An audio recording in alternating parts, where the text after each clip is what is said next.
to another episode of Buffalo Happy Hour. Mike, what's going on? Derek, quick shout out and thank you to Addie's for allowing us to use the space, especially in a pinch. So that's super exciting.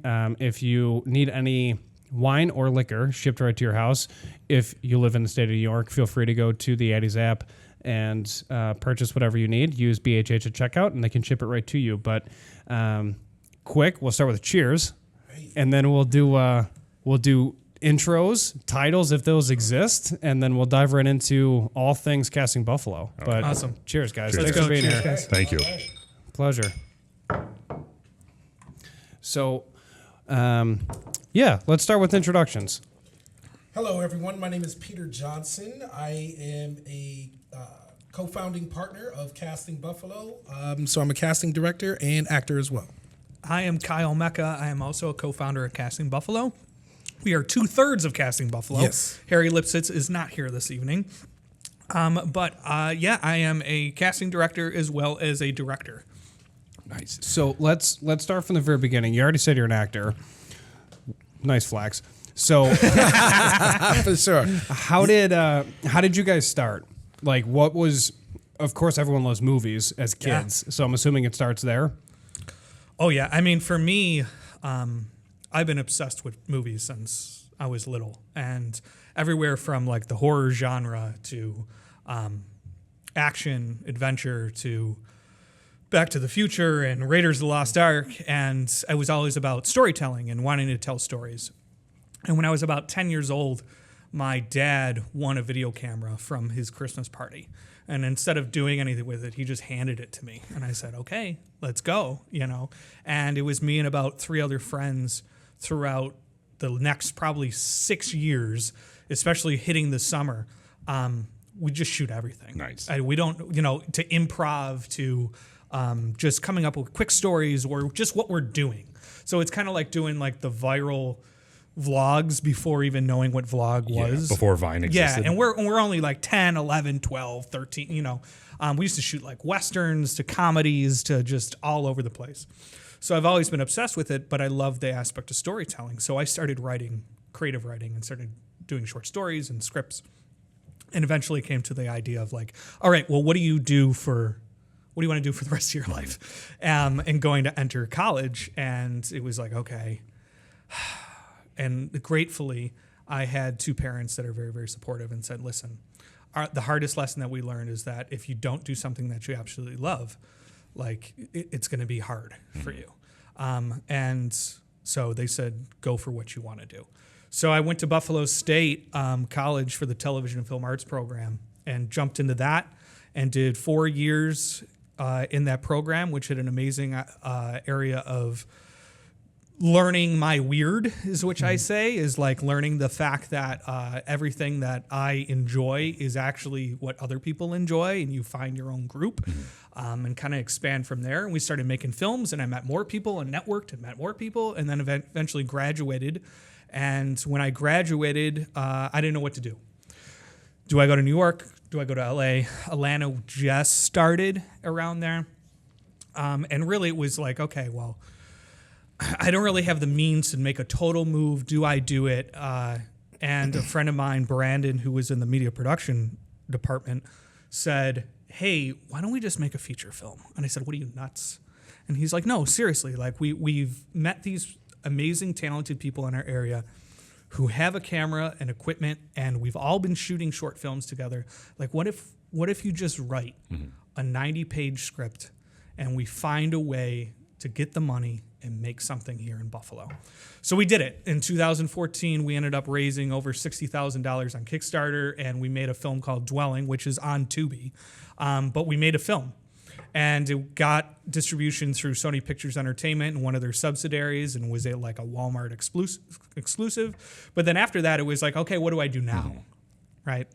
And from there, it was, okay, we met so many people that these small indie films started to come into town, and we started getting jobs on them. And then we started working our way up in jobs until a big feature called Marshall came into town. So that's where my story came in. I'm going to toss it over to you, Peter. All right, we're going to pause right there, and then we'll start with mine, and then we'll come back. We'll do a meetup. I started off, I've been a performer forever. movies was great, but I was just someone that loved to perform. I was a student of music and just overall performance. Didn't do any acting in high school or, anything like that. When I got to college, I saw the girls going in this building and I was like, what is that? They were like, the theater. I was like, oh, let's go in there then. So I go in there and I'm like looking at the girls and stuff. And then I discovered the theater arts. And, that's what when I got bit by the acting bug. And from there, I wanted to do more and I wanted to learn more. And so I ended up going to film school in New York City. Did the whole New York experience, there going to school and working as an actor, and then moved back to Buffalo. I ended up getting a master's degree in media study. I've also made some films as well. I've produced some documentaries. I've directed some documentaries. And then I think it was just trying to figure out what my niche was, because I'm a performer at this point, and I'm trying to figure out my way. And as Kyle mentioned, we had a bunch of indie films coming in town, and I had a friend of mine who was like a very prominent actor, and he came to Buffalo to shoot a movie. His name was John Abrahams, and he, you may have known him from Scary Movie, House of Wax, stuff like that. And, he and I were friends, and he said, Pete, you're a good actor. He says, but good actors also know other good actors. So he kind of gave me a task and he said, I need you to help me cast this movie. And because I had so much experience on the stage and I knew a bunch of theater actors, I helped him cast this film. And I even got one of my mentors who was in the film. He's a bigger Hollywood actor from Buffalo. His name is Stephen McKinley Henderson. I got him in the movie, and I kind of proved that, okay, I know this casting thing. I kind of know what I'm doing. Fast forward again, this movie comes into town. It's called Marshall. And it's a feature film with Chadwick Boseman, Josh Gad, one of the bigger feature films that we have in the area. And again, I'm still kind of in this industry, but don't know what I want to do. And one of the casting directors at that time, he knew me and he hired me as his assistant, and he said, hey, I think you got a good eye for talent. You're a good performer. And he hired me as his assistant. And I worked with him on Marshall. And then down the hall, I came down there and this guy was like working down the hall. I'm like, yo, dude, like, whoa. And we're friends at this time.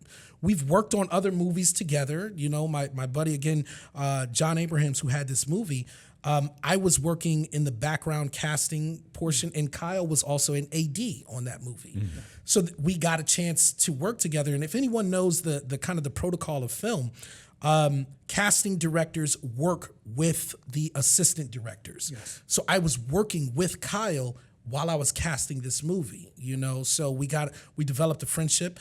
So again, fast forward, and I'm in this production office and I see my buddy. I'm like, yo, what are you doing here? And he's like, oh man, I just got hired as background casting. And I told him, I said, well, listen, I was working as the assistant to the casting director, but our job, we had fully cast the movie and the only thing left was background. And Kyle's like, oh, Pete, come work with me. Yeah. And I was like, for real? And I was like, okay. So I'm on this movie. I was working in the casting department with the main casting director, and I get a chance to work with my friend on the background side. So now you chime in. Toss over. Right. Yeah. So it went to the point of, okay, I interviewed, I got a call from one of the film commissioners and they were like, hey, this movie's coming to town. They need an extras casting director. Do you want to interview? And I was like, I never thought the idea of like casting directing would be a thing, but with me directing and kind of knowing an eye for talent, that it was, okay, I've kind of proved myself in certain things, like, let's give it a shot. So I interviewed and I ended up getting the job. And it was like, okay, now what the hell do I do? Like, I don't know anything about this at all. I don't know any of the industry jargon. I don't know anything about unions. Okay, I'm going to need an assistant. So I reached out to Harry Lipsitz, who is our third partner, who worked with Peter on All at Once, which was Johnny's film, and said, hey, I know Peter's there. We've ran into each other in the hall. but like I need someone to help because we have to get like 500 people, and I have no clue what the hell I'm doing. And he was like, I'm in. And then as soon as like Peter was Sounds like available, us. He's like, all right, yeah, whatever. yeah. Sounds And as soon good. as Peter was available, I'm like, come on over, come on down. Yes. You know, why not? Now it's 497 people that you need. Exactly. Perfect. So we were like, okay, great. But it was still this learning curve of like, what the hell are we doing? Yeah. And fortunately, we had the costume designer Ruth Carter, who is an Oscar award-winning costume designer, Multi-Oscar and award winner. nominated again this year for Sinners. Is like she was our costume designer, and our producer Chris Bonjourne literally pushed me in a room with Ruth and said, "She'll tell you what you need to know." And I'm like, "How the hell would she know what I need to know?" And we kind of sat in there, and she's like, "Listen, I'll tell you what I need on my end." And she started making phone calls to other old casting director and was like, tell this kid what he needs to know. And it's like she had the power that these people were like, okay, you know. And I learned everything from Ruth. And my rule was, all right, if I can make Ruth Carter, an Academy Award winning costume designer, happy, we should be fine. Sure. So we took it from there, and Marshall was an incredible experience that I got to say to this day was probably still top tier for us to go in there, learn how much we did. Had so much warmth from our director, Reginald Hundlin, who like was just open to our opinions and what we bring to the table, and it was such a creative room. And then, you know, getting to work with actors like Chadwick Boseman and Josh amazing. Gad and Dan Stevens and Kate Hudson and Sterling Brown, who is an absolutely incredible person to begin with, as our first real experience as a trianthem is like, okay, we're in. Amazing. How long does that go for? Like when you're on the set and you're in this project, I'm sure that everything's different. Like every movie's probably going to be different, but generally speaking, how long is that your life? I got to say for Marshall, I think was like a 40-day shoot, something but, like you know, that. You also do pre-production. Yeah, so it was like 3 or 4 weeks before then. Right. You're on it for about at least 3 months. Sure. Yeah. You know, 3 months consuming your life every single day, long hours, you know. It was a lot. And I think we all bonded at that point where we knew we could work together. But even at that point, we weren't like solidified as a company. No. You know, we all went our own different directions, and you know, Kyle went on to do some different things. Harry went on to do some different things. I did as well. And then what we found was that the companies that were interested in casting, they were like pinning us against each other, right? So like we would all interview for the same job. And I'd be like, hey, did you get the call? Did you get the call? Did you get the call, right? And then at that point, because we were all friends, we were all sharing information, I said, you know what? Why are we doing this? Why are we competing? Let's just combine a company and take over the entire industry. And that's exactly what we did. That's so sick. Yeah, that's exactly what we did. We came together, we formed this company, and we started working immediately. Yeah. So February 2020, we decided it was the perfect time to start. Perfect. My man. That was us too. Yeah, we literally started in basically December of 19, and we're like, we're just going to work with small businesses. It was amazing insight, amazing business We insight. knew it, but it worked out, right? It was one of those things there. Our first year, because our entire industry just shut down. Yeah. And they created an entire new department, which was like the COVID department, that people worked in there to just test you and test you, 45 times a day to do it. That we needed to like somehow survive it. But everything switched from a lot of in-person to a lot of remote, which then made it, okay, well, that's an advantage for us because now we have 3 different perspectives. We don't need to have an office. We can use all this new technology like Zoom and all these different stuff to like get auditions in a different way, and kind of we needed to build with the change. Sure. And we did it. And our first year was incredibly successful, and we were like really thrown aback to be like, oh wait, we have something. Like we here. could do this for real. Yeah, Like we thought we were like kind of playing around. We were Yeah. like, yo, we're gonna form this company. And it was like, yo, we're making money. Like what? Like, how did that happen? And like our taxes came, and I was like, yo, like we could really do something with this. And then it became like just a total shift in our mentality. Correct. Like we can build this now, you know, and I think it's such a great opportunity that we have because we have a extremely budding film industry in Buffalo. Mm-hmm. I get a chance to work with my friends. I make money at what I love doing. Sure. It's literally the perfect scenario, and you know, but you have to be in it. You know, you have to be in it, and we, you know, although we didn't all kind of envision this wasn't the plan. You know what I mean? It was a way for us to figure it out. It's wild though, because so how does this work? How does a company reach out to you guys to then find the people to then make the movie? Do you get phone calls from like Paramount Pictures and they're like, hey, we're filming? Yes. Yo, that's we do. bananas. The answer is yes. We get big calls, big producers. And right now, because Buffalo is, you know, we're still somewhat new, right? It's a budding industry. We get a lot of return business, and that's how you know when you're doing good. When producers come back, and they come back to shoot another film, and they say, hey, we want to work with you guys again. That's kind of how it starts. And next thing you know, you're in rooms, you know, with big actors, and you're talking to big directors. And yeah, that's, you know, we are one of the first line of contacts when the production company hits the ground. You know, when they decide, hey, we want to come to Buffalo to shoot a film, they of course talk to the film commissioners, they look at locations, and then the next thing is, hey, we got to hire people. We got to hire cast. We need actors, we need background actors. So we get the calls pretty kind early of on. right, you know, before a lot of the other public even hears it. Well, that's the one thing you can't take with you as a director. You can't just fly in 500, 1,000 people to every location. That's just not sustainable. So when you're talking about the film industry, casting has to be one of the most important because you have a huge job to make everything feel alive. Correct. Yeah, and what Harry, our other partner, always says is like, we are the art designers for people, which is basically like when you look at a frame, we have to fill that in.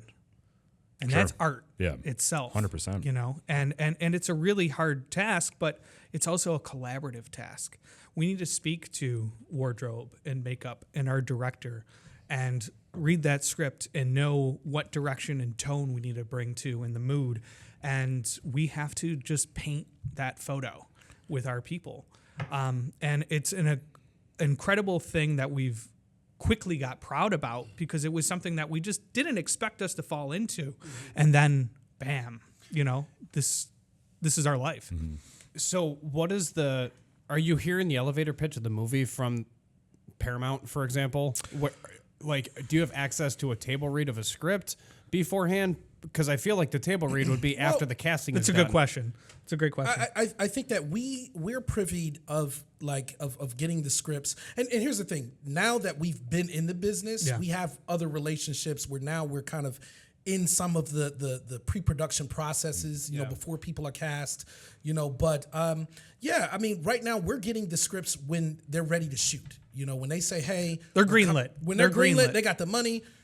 They're coming, and then we sign a contract, and we're off to the races. We're contacting people in our database. Again, as Kyle mentioned, you know, for us, it is art, right? Like, if we know that a certain tone is supposed to be in this scene, then we have to provide people that give that same tone, whether it's someone that is attractive or someone. And it's a misconception where people think movies, I have to look a certain way. No, we need everybody. Right. Yeah. And we have databases for specific looks and different people and things of that sort because we have to paint that picture. Yeah. That's wild. It's fascinating to me because you think of casting and you think of just getting the right people into a role. But based off of what you guys are talking about, it's more of creating that picture of like wardrobe and all that stuff that you're putting this person in this spot. Right. Yeah. So it's not just you hire Mike. You have to put Mike in this spot. Well, let's just I think we can back it up here. So as casting directors, we also our job is to provide the talent. Okay. Right. We don't make any decisions. Got it. Right. Yes. So we don't say, hey, I want you to play this part. Blah blah blah. We don't do that. Right.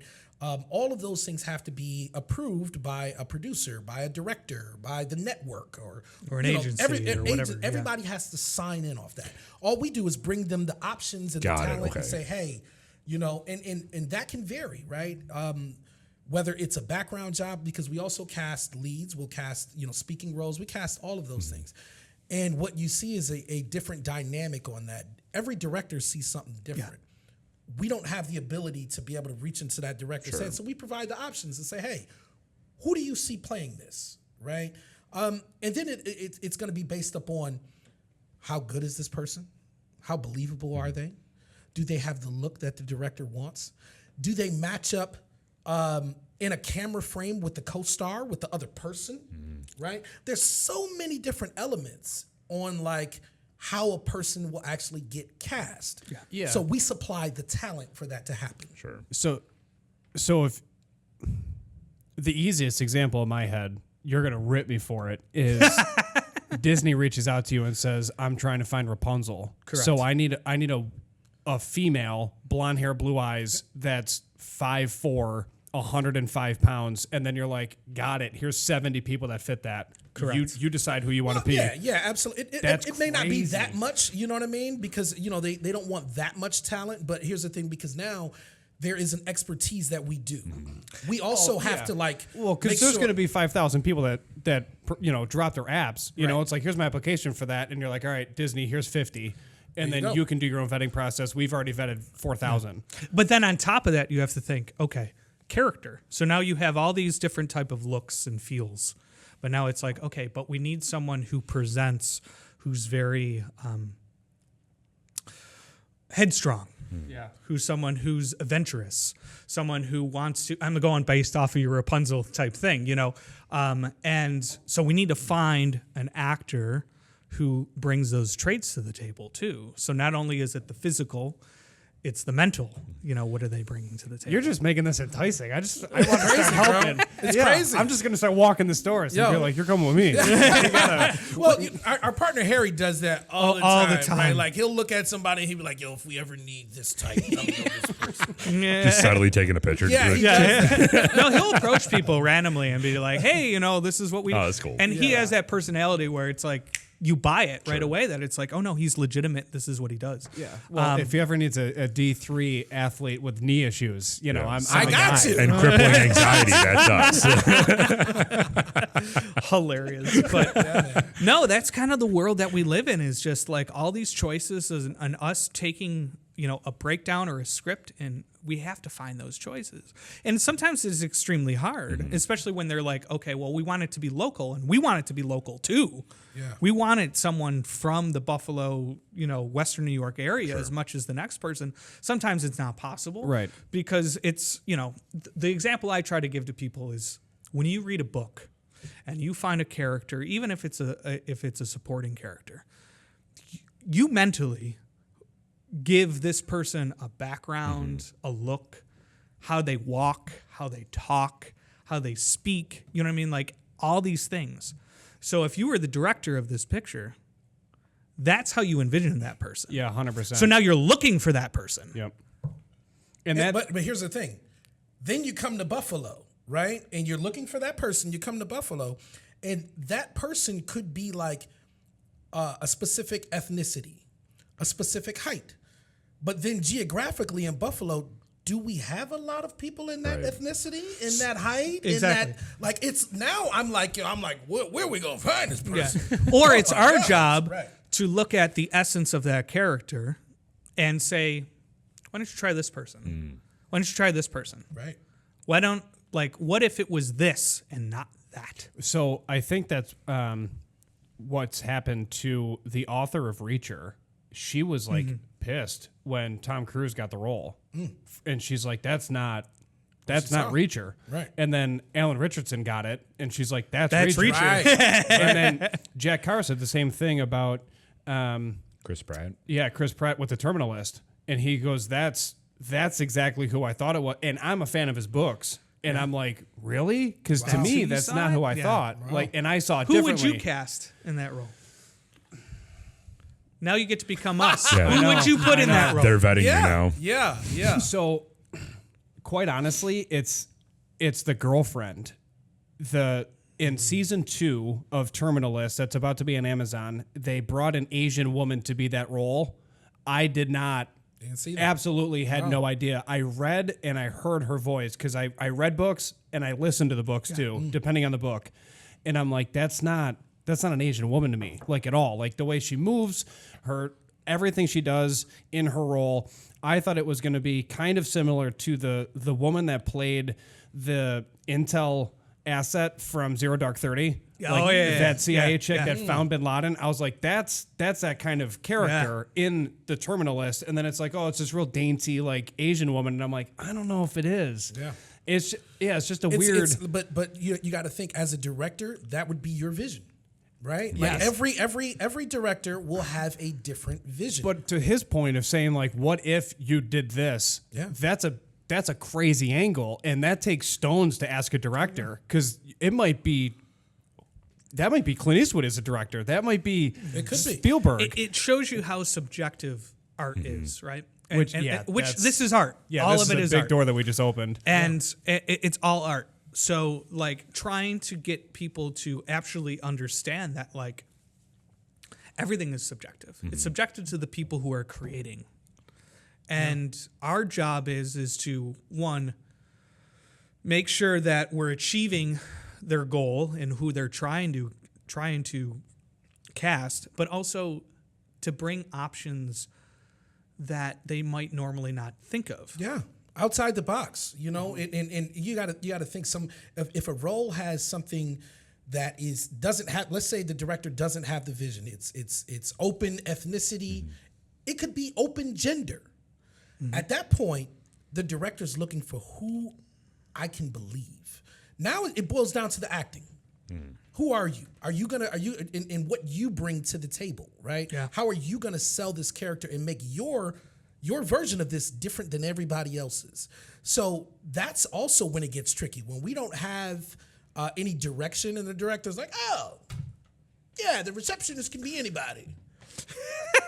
All right, now I'm watching 5,000 tapes here. Yeah. You know what I'm saying? Because we're trying to find who is the best person that can sell themselves, for this role. So does that mean you prefer more direction then when it comes to that? Oh, Just 100%. because, yeah, okay. Because you think the more direction that you get, the more description you get, it's easier for you to narrow stuff down. Yeah. But sometimes we enjoy the less because now it's, we get to play in the sandbox a little bit here. So what is dude, this whole industry's crazy. Like what is a typical day as a Casting Buffalo employee then? Because you're on set for 3 to 6 months, all hours, 7 days a week, right? Yeah. So you're working 15 hours a day. Yeah, 15 hours a day, 7 days a week for 3 to 4 months. That's over with. It's all set. Phone rings. Next. And then that's your next 3 to 4 months. And that's everything is, and here's the thing, it's a different production, it's a different requirements. So do you turn your phone off?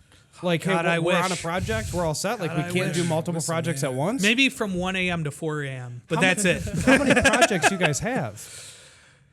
I think today I couldn't even tell you how many movies. Yeah, I was we going to have. say. I would Well, say at last year we a had time. about 15 features. Right, feature Okay, that movies, came into town, and that's over the 12 months. But then in there you have to add commercials, and commercials will never go away. No. That's something where it's they could be a 2-day, 3-day shoot. And they're repeat customers. They're brands who come back and say, Local okay, we brands. need this. Local Local brands, ad local agencies. ad agencies. Yeah. Okay. To add into that. So, I mean, we've probably had 3 or 4 projects going on at the same exact time. How many total employees do you guys have? It's just the 3 of us. Yeah, it's us. It's us. Just the 3 of us. And here's the thing: is that when you said how much your phone rings. I think all of our significant others complain about how much we're on our phones. Yeah. If we're not together, between emails and phones, it's all day long, nonstop. And it's, emails from production, it's emails from agents, it's emails, from managers. And then we're talking back and forth with one another. Yeah. And it's a lot of like facilitation. You're married to it. Oh yeah, 100%. Yeah. I mean, there's moments where like I do a volleyball league, right, on Monday nights.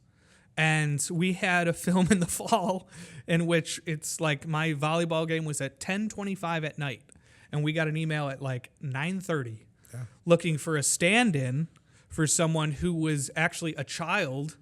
So they wanted someone who was underneath 5 feet to be a stand-in for like the next 3 days. The night before. Jeez. So now, again, they're not shooting until probably 5 o'clock the next day, but still. Sure. Like, I'm about to go, like, do something that's totally separate to try to get away from all of this. All right, I got to jump into it. And here I am, like, asking other people, all other volleyball players, I'm like, you're under 5 foot. Do you want to do this? You available tomorrow?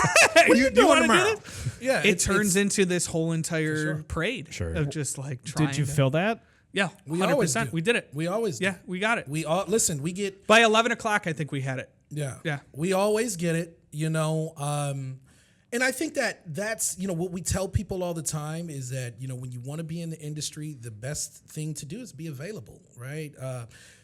If for anyone that works in a movie set, it's if you're looking for stability, it's not there. It doesn't exist. Things are constantly changing on a movie set. Yeah. There's always things that come up, always problems to solve, and we get that, right? We get that. We get those calls 9, 10 o'clock at night. Hey, I need somebody here at 7 a.m. that's going to be this and this and this. And it's like, all right, well, what do we do? And that's the emails, the calls, and now we're looking for certain people. We're texting all types of hours. It happens, It gives you heart attacks and a lot of anxiety. I was going to say, talking about anxiety. Yeah, right. Yeah, so sure. what is your population of people that you have? I mean, are we talking hundreds, thousands, tens of thousands? We have a good, I would say tens of thousands at this point. But like we've gained, since we've been doing this for over 10 years, just individually, and 6 years as a company, like we've gained a good following on social media, and we've also gained a good following of just local talent that we know of and beyond, and agency, reputations and relationships and beyond. So we're fairly confident that when we're able to put out a casting notice for whatever it is, that we will find probably what we're looking for. But a part of that conversation is like when we jump into a casting is like, depending on what the roles they're looking for, we need to know the specifics, because that might change how we're casting or who we're going out to. Because the idea is like we have to throw as wide of a net as possible, because a lot of 90% aren't going to work out. So that 10% is what we're looking for. It might even be the 2% that we're looking for, honestly.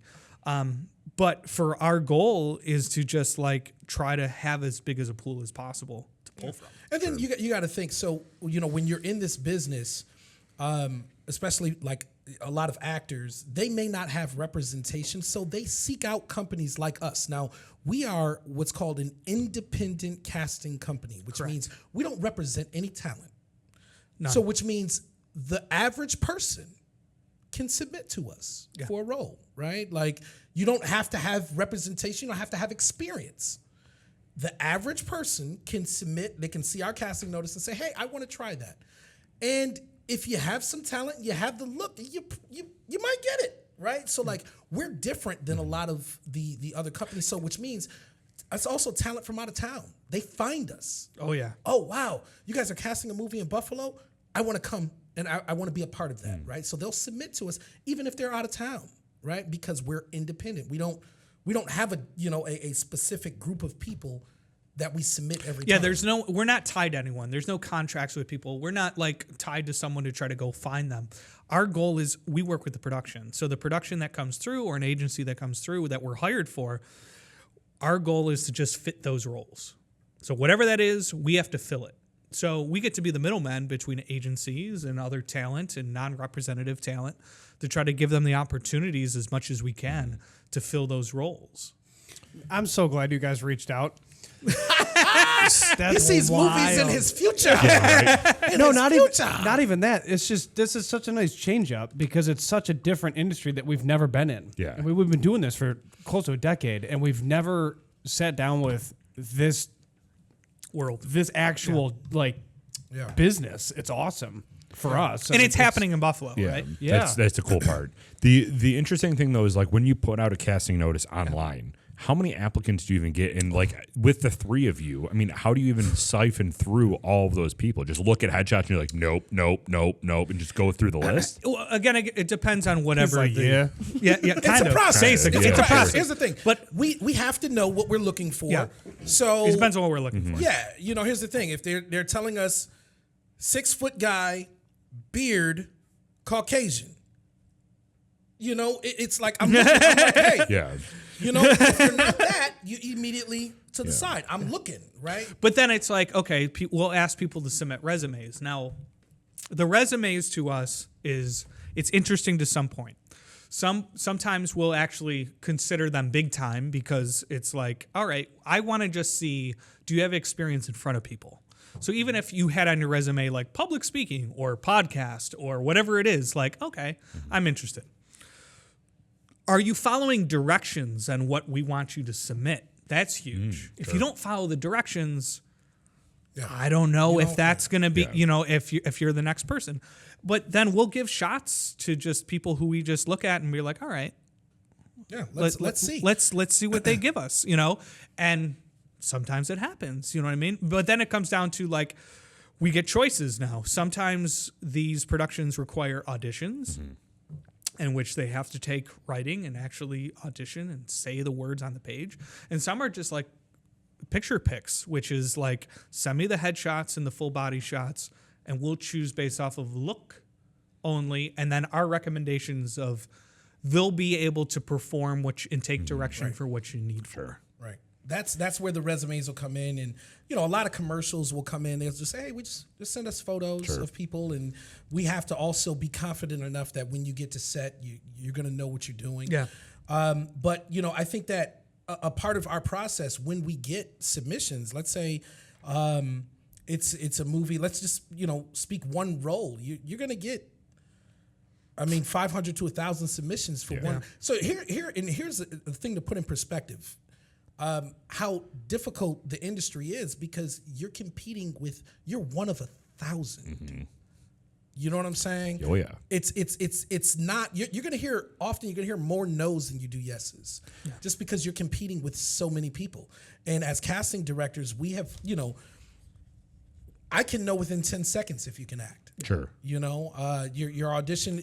So even though it's 1,000 people, I might boil that down to 100, and then out of 100 people, I'll look at those tapes. I can know within 10 seconds if you know what you're doing. So now the interesting thing though that I've always thought about is like, at what point do you draw that line between somebody that can act a role versus somebody that is the role naturally? Like if you were hiring somebody that does podcasting, would there even be a consideration for Mike? No, this isn't a pitch. Don't worry, this isn't a pitch. But like, would you even give a consideration for us, or would you look more at somebody that is good at acting being a podcast host? No, we've had so many times where they're like, we want someone who really does it in Okay. the role, and we agree with it. Like if someone, especially if they're looking for like a trade or something that's really specific, like nursing or something like that. Like, no, we want to take you in. We had. For the Holiday Touchdown Bills movie, they were looking for a sports announcer. So we reached out to all the WGR guys. We talked to Sal Capaccio was a good friend of mine at the time. They wanted someone that was an announcer, and Sal was a good friend of mine. I've known him for years, and I said, Sal, I need you to submit for this. He says, Pete, I don't want to do that stuff. No, man, I just want to do my Bills. I said, Sal, this is a Bills movie. I said, come on. I said, you'd be great. All right, Pete, I'll do it. Well, the best part is he didn't get that announcer role. They gave him another role because cool.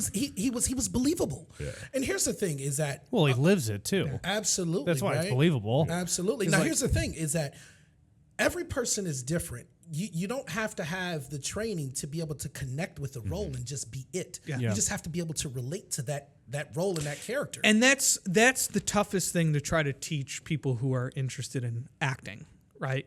Is that like it all comes down to the most cliche answer that we could possibly give you is you are unique as a person.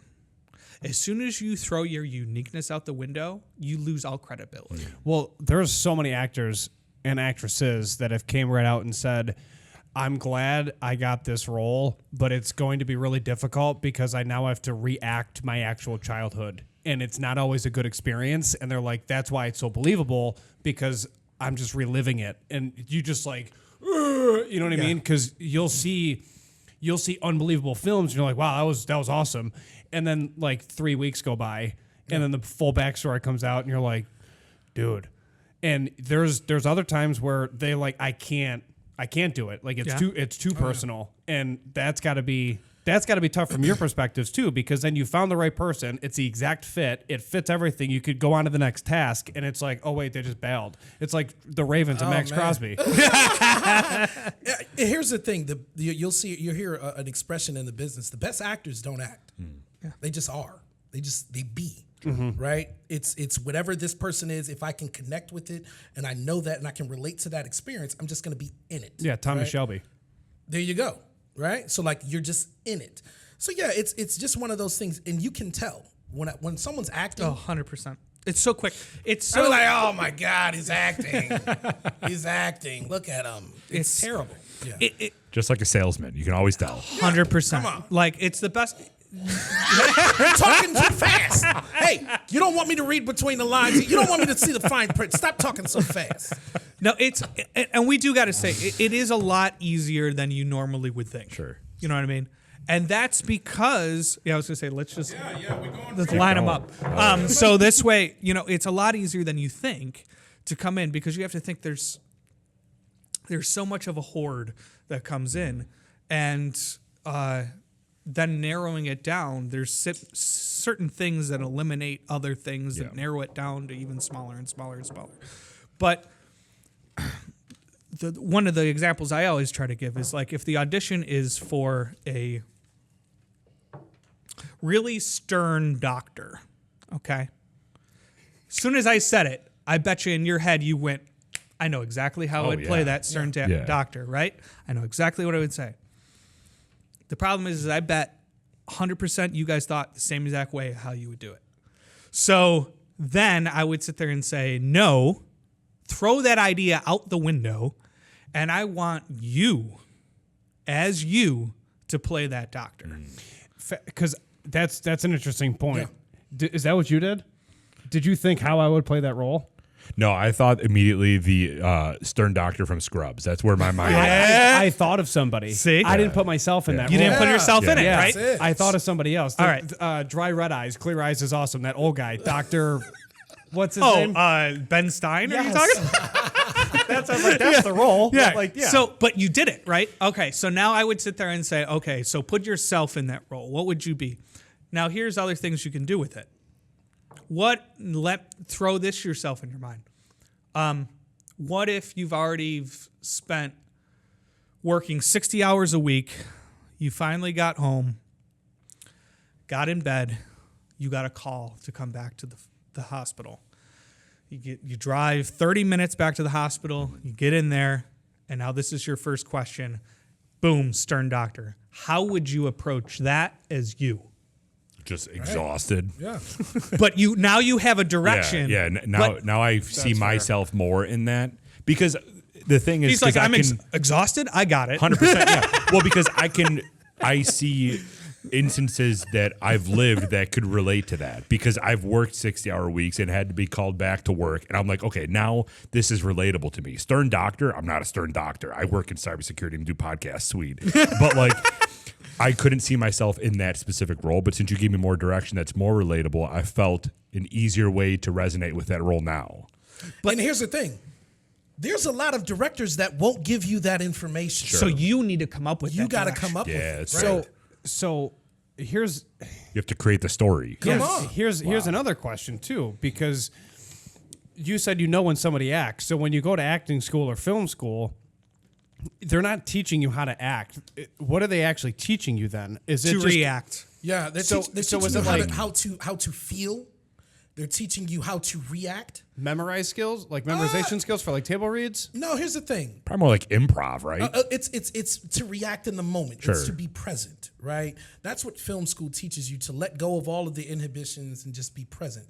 The memorization comes through repetition, right? Right. You can memorize anything. What I do sometimes is, I tell actors, you learn your lines like your favorite song. You know your favorite song because you listen to it 100 times. Right. Listen to something 100 times, you'll know what's coming next. You know what I'm saying? So the memorization part, to be honest, that's the easy part. So but the problem is actors don't focus on that. They focus on the memorization. And that's when the audition looks bland, because they're trying to scramble words in their head. Instead of just having it memorized and then they input their personality. Instead of just singing. Yeah. Just That's sing. it. Yeah. And then it's also a part of looking the part. We get this thing sometimes with I remember I cast this movie. We were looking for a waitress, right? Waitress. That's kind of what was in the. That's it. Waitress, right? It could be anything. So, and this is to a lot of the actresses that's out there, right? So, like, let's say now Kyle has given the backstory of like a waitress that's been there for 10 hours. She's on a double. She's got to work her kids, or pick up her kids. I had these women come in with like flawless makeup and like they're so beautiful as a waitress. And I'm like, that ain't what no waitress would look like. You would be with your hair tied up. You know what I'm saying? And it's like, what do you want? You're just going to go through the motions of it, right? And you have to look the part. It's there's this misconception that, we have to be beautiful and we have to be this and that. And it's not. It's Be raw.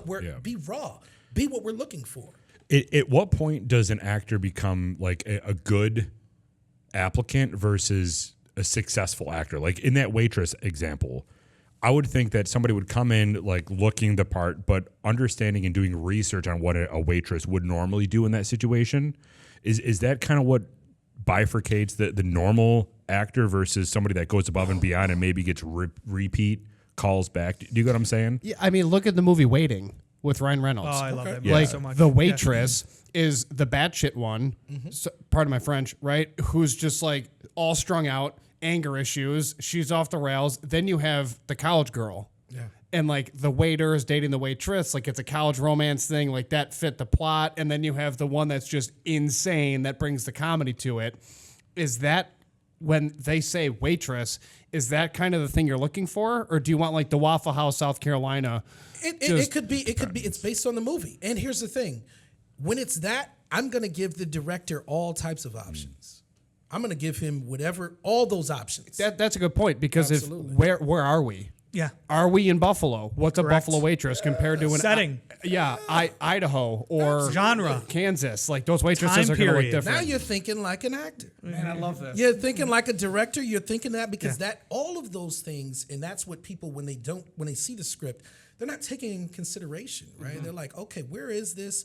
What time of day is this?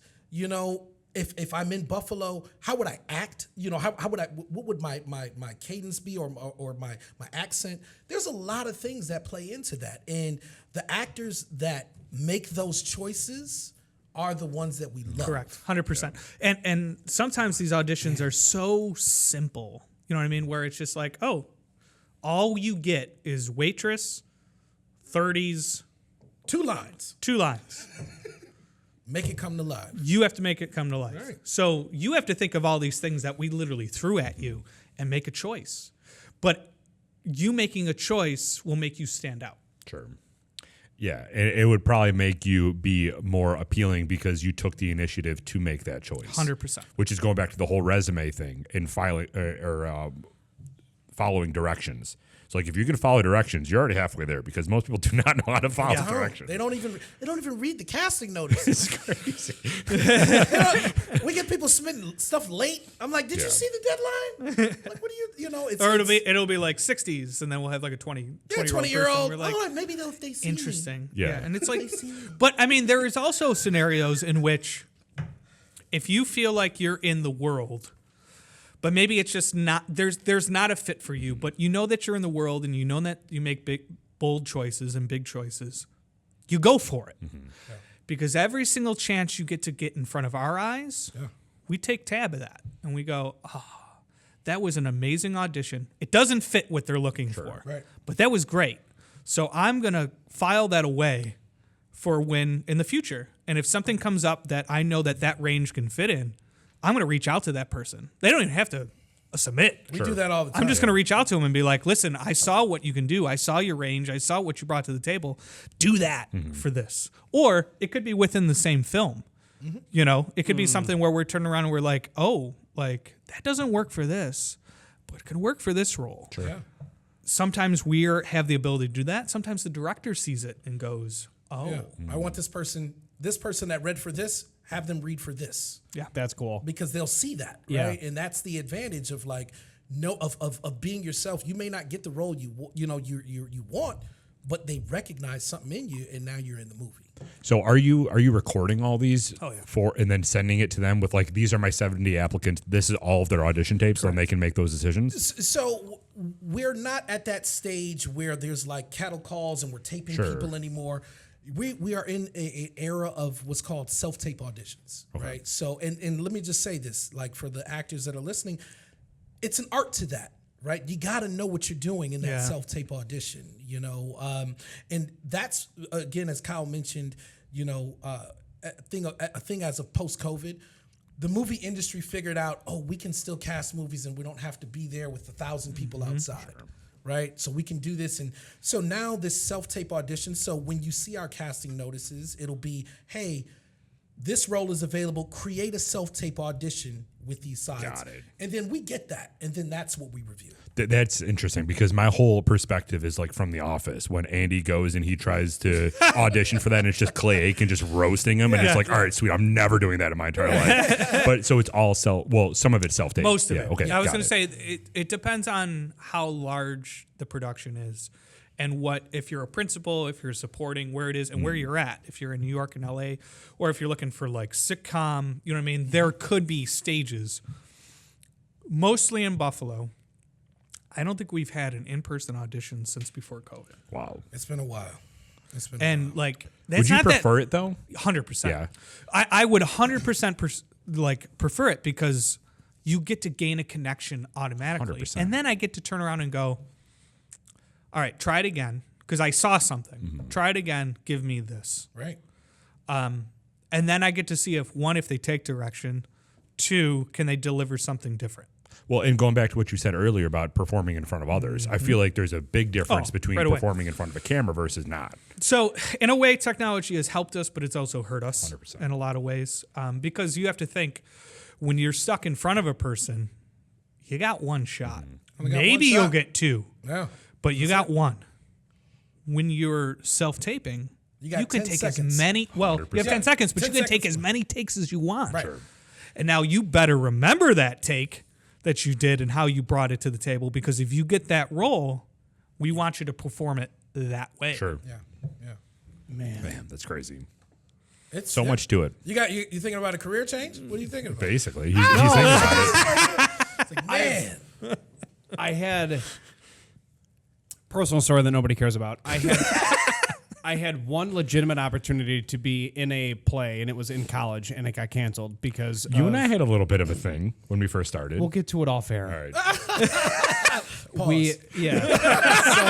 Thank you. But the whole thing got shut down because of a student, and it went off the rails, and then the professor he canceled the entire thing. We were 3 weeks away from printing tickets. Yeah. And then he went to fourth grade, so it was kind of a tough tip. I was a senior in college. I was going to say.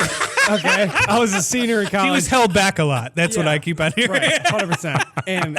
And I was actually fired up for it because I'm like I do enjoy this process. Yeah. Like we did the table read, everybody had their role, it was all making sense, and then right after college, I got into HVAC for like 6 years. One of my accounts was the WBEN building. Okay. And at the time, Big Boy John was filming. I got you. And Okay. it's legal now because enough time has passed, but I signed the NDE and I was able to just walk the floor and just see everything. No one was there, but I was able to see like their set, their office space, like the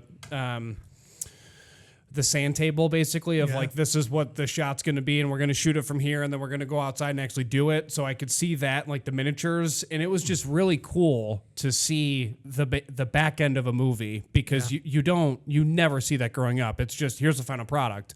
And no one knows the back end.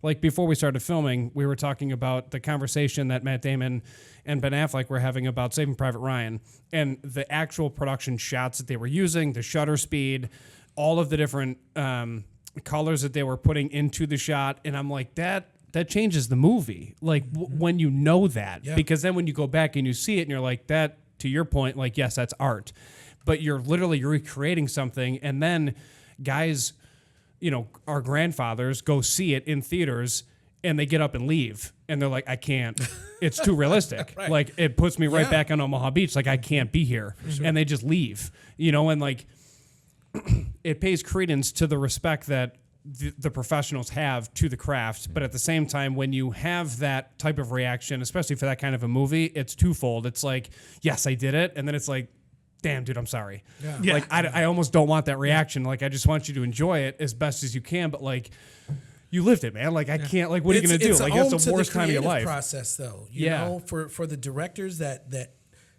look into the details of things. I mean, you're talking Steven Spielberg. Right. So, I mean, no, for sure, but it doesn't matter. Like, it is for sure, but like, it's any film, and it's also every show. Like the hours that go into something, like what you guys are watching. Like, it's not. I don't want a career change. It's really just.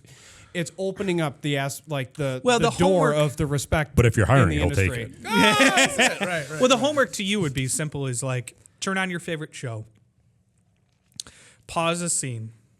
And I want you to analyze how they're lighting the scene. Mm-hmm. Yeah. Where is the motivation of light coming from? Is it coming from the right? Is that where the sun is? Is it seem warm? Does it seem like it's sun motivated? Or does it seem blue where it's moon motivated? Or is it incandescent? Or is it just a, practical light? And kind of analyze it.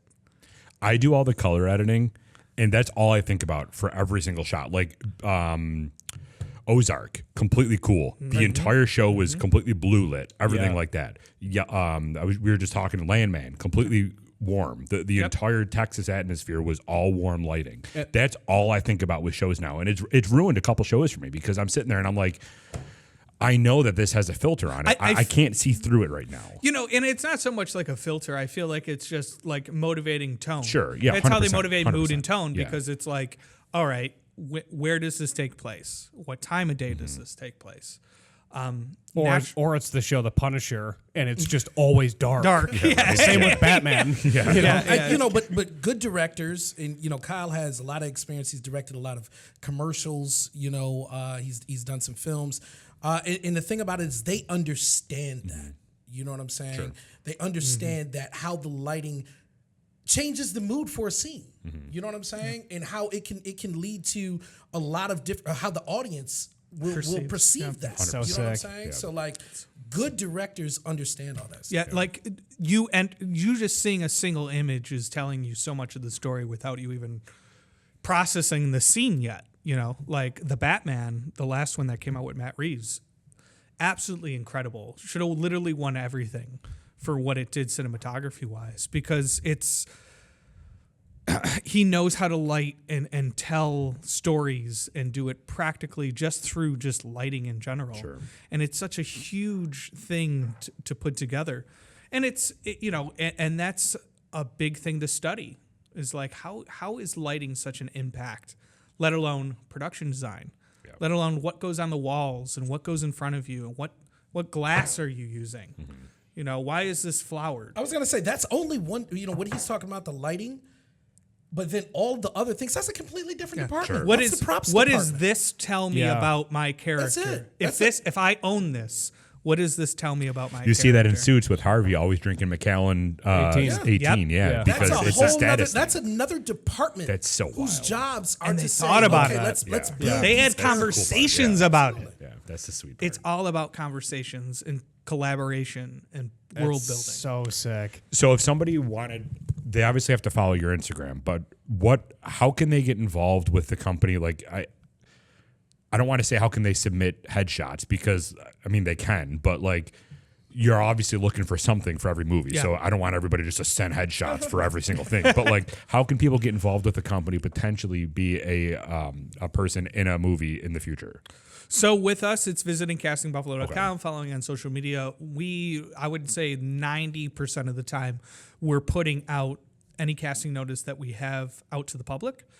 We send it out to agents as well, but we send it out to the public because we don't know what can come out there, and we don't want to hold back an opportunity from someone that never had a shot before. Like sometimes that uniqueness, like we talked about, is exactly what we're looking for. But it's following. It's signing up for our mailing. We'll send stuff directly to your email. But not only that, but we've expanded to community events as well. Part of this process is, if you're interested in film, is that you need to participate. You need to have a passion behind it. You have to participate, and you need to practice. So with that, like, you should find every opportunity to show yourself when there's events, if there's networking events, if it's ours, if it's someone else's, if it's someone else within the community, show up, show out. And then audition, try for things, give it a shot, take the trial and error. Why not? Mm-hmm. It doesn't hurt. What else? You know what I mean? Like, you're going to get a no anyways. So right. What's hurting? Right. I think that, and Kyle will tell you, those are exactly the steps. I would tell you as well, for the person that is interested in as well, I would tell them to like study the craft. Oh yeah. Get prepared first. Go to right? theaters. Study this stuff, watch man. it. For sure. You here's the thing. In order to be good at anything, there's always a rule. There's, to be a master at something, you got to do it 10,000. You got to put 10,000 hours in, right? In order to be good at anything, right? Yeah. So essentially, you can go to our website without any experience and submit. You can come to any of the functions and submit, but you also got to put in the work. Yeah. Right? Like make art every day, right? So what are you doing today to forward your journey? Well, we're recording this interview, boys. Hell yeah. Exactly. That's what I'm saying. What I think is very interesting, and this goes back to the uniqueness thing, and I know you guys have a hard stop soon, but the interesting thing about this is, like, everybody feels that they're unique, and they are, but at the high level, there's a lot of people that look like you. So just because you fit a role doesn't mean like, bearded white guy, let's go, baby, this is me. There's a million bearded white guys in Buffalo. So like, if I submit this, I have to stand out. Just because you're looking for a specific role doesn't mean that my general appearance will get that for me. And a lot of these casting calls are general, but also there's a lot of people that fit that. Well, here's the thing, right? So like, as Kyle mentioned, you got to bring your own personal flair. Sure. But not only that, what I tell actors in this business is that everyone is like dispendable, right? Like, don't think that, because we offer you this, that, hey, well, I'm going to try to get hotel rooms, and I need to get $500 more than this other guy, and I need flights, right? All this, nah, man. I'm going to find another bearded white guy that looks just like you that's willing to work for this, right? Yeah. Like, and that's production to production, right? Sure. You know what I Absolutely. mean? Like, because again, like how Peter mentioned before, like, we're hired. We're like everyone else. We're hired to fill a role. And we have people on top of us who are telling us what we can do and what we can't do. Mm-hmm. And there's so much that we can go leeway-wise. Yeah. And that's the thing. So it's also being open and hungry for opportunities. Sure. Who's negotiating? The fact that you got a yes, do. That's great. Oh, they do, man. Shut they do. up. They do. You don't got you. Well, how much does it pay? And I need to make sure like this is more than my. And I need Who to make sure that I cares? get my travel. And I'm like, hey, I'm giving you an opportunity. Well, I was just saying the hardest stuff that we kind of run into, and this is to your audience as well, people who are interested in this. This is work. This is a job. It's not a hobby. It's not a hobby. It's a job. You walk on set. You have expectations, maybe that you don't even know about, but you have to go to work. You have to work for 8 to 12 hours, maybe beyond, And every single time you're requested on set, you have to give a wholehearted performance. There's Whether no it's slacking. background or like a day player role, they're expecting you to show up and just treat it like you're serious. Yeah. I think that It's not like this a fantastic opportunity where you're just like, oh, this is a once in a life opportunity that I can do this. I get to be in a movie. No, you get to be in a movie. Right. You take advantage of that. There's a lot of responsibility There's that a lot comes of with responsibility. Yeah, and that's I think that part of the learning curve for Buffalo, New York, like where we are, because again, it's a budding industry, right? Like we're just now really getting going, and not for nothing, the films are not going to stop. No. So what that means is like, hey, if you want to be in this industry, treat it like it's a industry you want to be in. It's a not career. hobby, right? Absolutely. We have careers in this, right? You want to be in this industry, it's possible to make this a career right now because Buffalo is a hot spot. We had 15 feature films here last year. Most people don't know that. No. It's wild how popular Buffalo is becoming. Well, you got to think of it like this. Buffalo is, I call it anywhere USA. We don't have palm trees. We don't have large skyscrapers. We do have beautiful architecture, but Buffalo can be the backdrop to anywhere in the world. And we have been. We've been rural Japan. Tell it. Rural Japan. Makes sense. Yes. They went and shot down towards Little Rock City near Ellicottville. That was rural Japan. okay. Yeah. We've been Los Angeles, California. York City. We've been New York City. Yeah. We've been Bridgeport, Connecticut. We've been You just got to change the zoom a little bit. Yeah, It just turns into well, whatever. the best part is if you started in the center of downtown and you went 5 miles in each direction, like you start hitting Sure. different Yeah. areas. Yeah, different You're like, oh, things. this architecture is different here. Your architecture, and- We're also a very diverse community here, Well, so I you was can gonna find say. everything that you need in Buffalo at some point. So built on our diversity and how this city was built through immigration, right? South Buffalo, you have the Irish. West side, you had the Italians. The east side, you had the Polish community. I mean, like you can see it. And like that still rings true with the architecture and what the world is. And what Buffalo is great about is that it puts it on a pedestal. and you have a waterfront. You have everything. Well, here, man. we have that. We also have two functioning film studios that are in Buffalo. Yeah, we have high ceilings and low rent. Yes. So That's a let me fact. just say this, right? That is such a major portion because the money here will stretch so much longer than it will in LA, Sure. in Atlanta, because guess what? We have low rent. So now your $1 million that you have feels like $3 million. And we have something called the City of Good Neighbors, which is people who actually care and give a shit. Yeah. And you ask what, like, it's happened so many times for different departments where it's just like, I'm looking for this, and they'll put it out on social media, and 40 people will come in and be like, whatever you need. And that's unique to our area, our Western New York area. And that's going to bring something unique to the film industry that nobody else has. You know, you have places like New York and LA and Atlanta who are very starry-eyed. They're very much to the point of like, We're over it. we're Yeah, over we're it. over it. Like, oh, you're shutting out another street that I should go down to get to work. Great. Yeah. You know, we're like, what door do we need to open to make this possible? What's an example of one thing being dropped off from like City of Good Neighbors? Like I need something, and then 40 people come in. Well, I can just give one example, and I can't, it's not to per se that.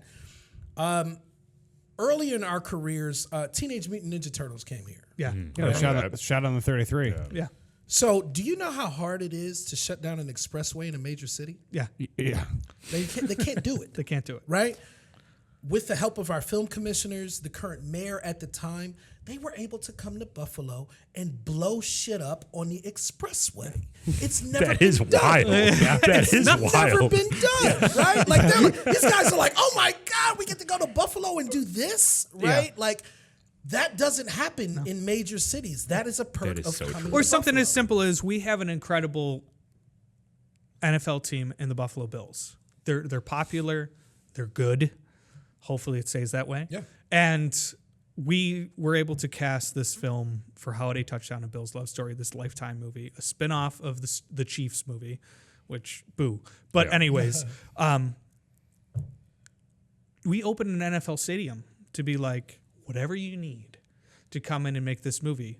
And we cast close to 5,000 Bills Mafia fans to come in and fill that stadium legitimately. Yeah. To cheer to no game. Listen, we had 5,000 fans in the rain, and there was no game. And they were just like, everybody's like, oh. And all we need to say is, hey, they're in. They're locked. They're good for hours. The producers couldn't believe it. They were like, oh my God, how did you guys do this? That's Buffalo. Yeah. Right? That's so true. Absolutely. So going back to what our name is, Casting Buffalo, the reason why we chose that name wasn't Buffalo Casting. It was Casting Buffalo because we want to cast the city and the environment and who we are. Yeah, that's sick. Absolutely. It's an action word. Yeah. Right? Yeah. It's what we do. It's Yeah, an it's a action verb. word. Absolutely. We're casting you. You know what I'm saying? So that's the reason that name was chosen. It's a verb. It's an action word. It's what we do. That's so cool.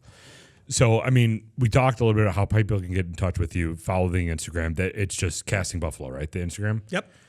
What else can anyone do? Anything else? Do you have anything upcoming that you want to shout out at all, or anything along those lines? Yeah, I mean, we throw events probably usually once a month, in which we're trying to get people to network and show up and just like keep the energy alive. Because this is going to stop. And the more you show up and the more you show face and the more that you're actually passionate about it and participate and practice it is what kind of gains the thing. So coming up on April 2nd, we are doing a headshot drive-through, which is, to people who have never done this before, maybe people who are listening to this podcast, to people who have been doing it for years but just haven't taken a headshot in a long time and need to update that look. We're doing it for an affordable. It's not just a photo. Yeah, Headshot's different.